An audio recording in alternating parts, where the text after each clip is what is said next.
All right, Shalom. I want to start out by giving all praises and glory unto Yahweh by Shem Yahushua by Shem Rakakwadash. Double honors to the apostle and elders of great millstone. Shalom to all the I came out there pushing the word of sincerity and the truth. Yeah, I want to do a lesson on this quote. It's going around with brothers dealing with certain wisdom points that Confucius actually put out. And I'm just going to jump straight into the quote and pick some points from that through the spirit, elaborate, because this is a pretty powerful message. This is Confucius' wisdom of the ages.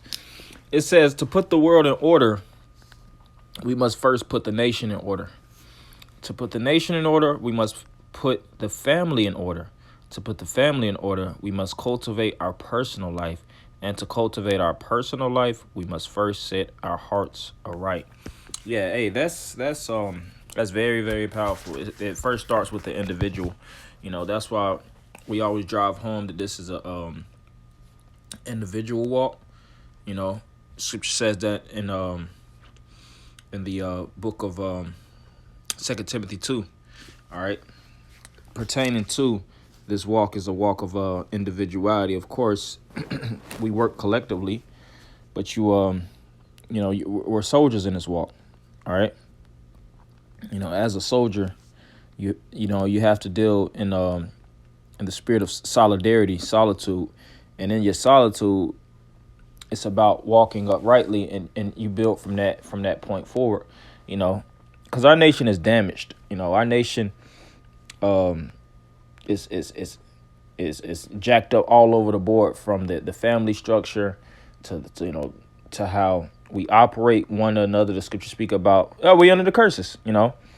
Just to say it in so many words, we're under the curses.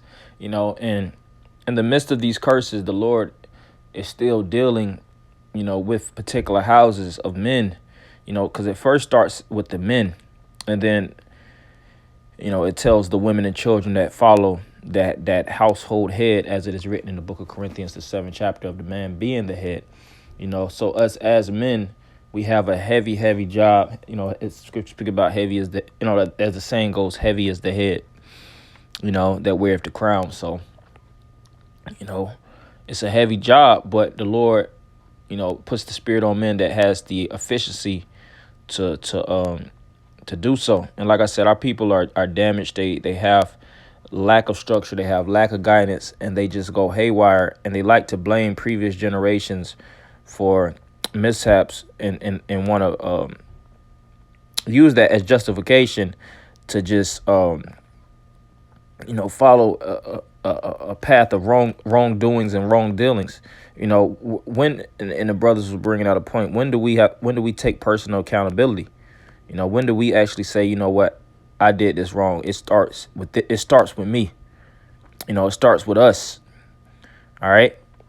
2 Timothy 2:3. I want to read this. Thou therefore endure hardness as a good soldier of Yahweh Shamashiach. No man that warreth entangleth himself with the affairs of this life, that he may please him who hath chosen him to be a soldier. So the Lord said, endure hardness. It's like I said, it first starts with the man. Understanding what it takes to be a man, having a mind frame to deal in treacherous situations. Having that love and compassion for righteous men. Hey, and even knowing who the hell to stay away from of your nation. Because, see, our people are so misguided, and they're so jacked up in the mind that they'll befriend an Edomite before their own brother. And even amongst the nation, they believe that, their leaders are niggas, so they'll emulate that lifestyle of being a gangster, being a thug with no purpose. And they have what's called, I've been listening to this book, they'll call them pseudo guides. It's a word of that nature. You have men that role models, legitimate role models, like pseudo role models. That's in today's time your OG. OG ain't nothing but an old nigga that's manipulating the youth, and he has the edge over them.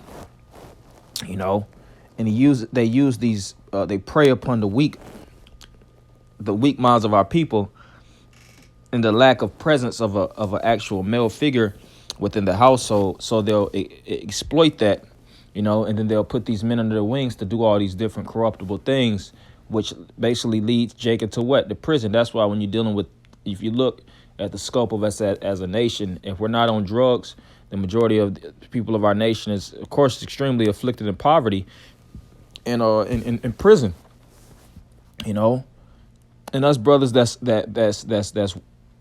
the spirit, we can make a change, man. It sounds so cliche, I know it, but we can make a change. The Lord is he's working, he's dealing with the house of Jacob, he's dealing with the house of David, and brothers that's of that house, we're gonna see that when times break down, it don't matter if Jacob's a multi-millionaire, I don't give a damn if Jacob's a trillionaire.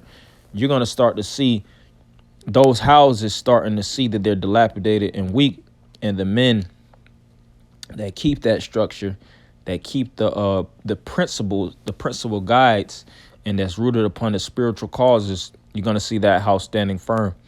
All right, so this is Sirach 2, and I wanted to bring out that point in 2 because he spoke about having your heart aright. The word heart goes back to the Hebrew word lab, meaning having your mind right. It says, set thy heart aright and constantly endure, and make not haste in time of trouble. Yeah, so you have to have your mind right, man. It takes a lot of things to get yourself mentally adjusted and get your mental frame established upon the right principles, because Jake is chasing something that, they don't even know. Jake is fighting for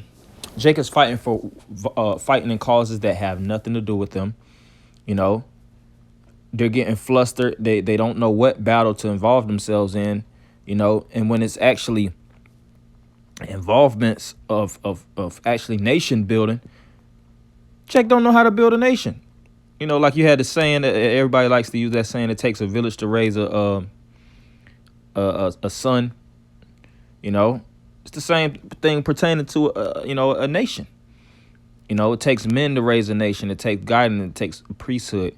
It takes humility. Because not only is it a certain structure on the physical that's needed for a nation to prosper individually. It takes humility, like I said, good characteristics help build a nation. That's why every woman wants to quote, virtuous woman, but they don't want to have the character of a virtuous woman. It don't work like that, man.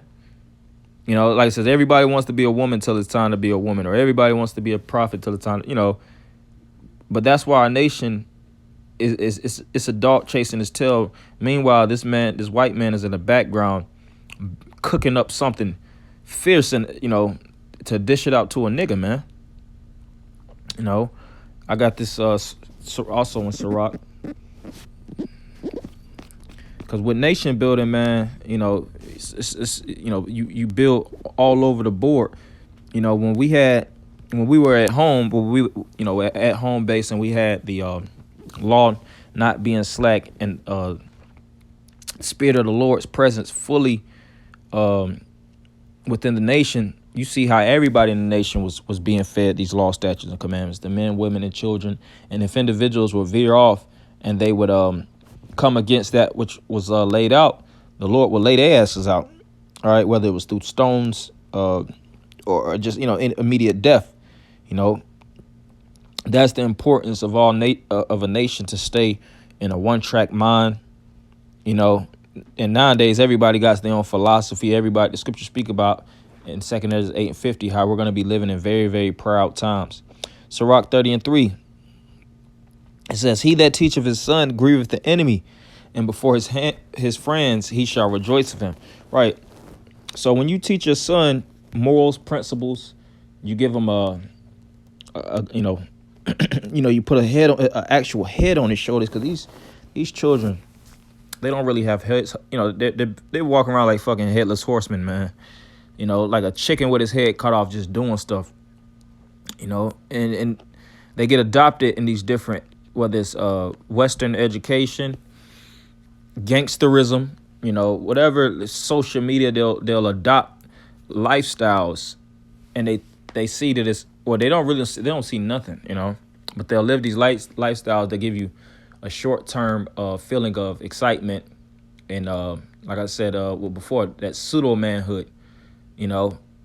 But then they'll see it by and by it gets extinguished, and it's not really built upon spiritual frameworks. All right. Because what the so-called white man has fed us as a nation lies, to weaken us and dampen our resiliency, dampen our strength as a nation. Because when you have a nation that's on point, a nation of men, women, and children, that's when you're an imminent threat. And he doesn't want a threat. This is warfare. So I just wanted to speak on that. I think that was a very, very powerful quote, because the nation of Israel are going to be the ones that govern the world. That's why dealing with the world, which is the bulk of things, it starts at home. That's really the point of the quote. It all starts at home with the individual, and the Lord is going to raise up that house, because not only is an individual thing, the Most High has to stir things up, and he has to submit the minds of these heathens in these other nations, because they're all out of it too, which is a topic for another lesson, but hopefully brothers will edify. I'm going to end it by giving all praise, honor, and glory unto Yahweh, Shema, Rashai, Shem, Rakakwadash. Double honors to the apostle and elders of great millstone. Shalom, Makim.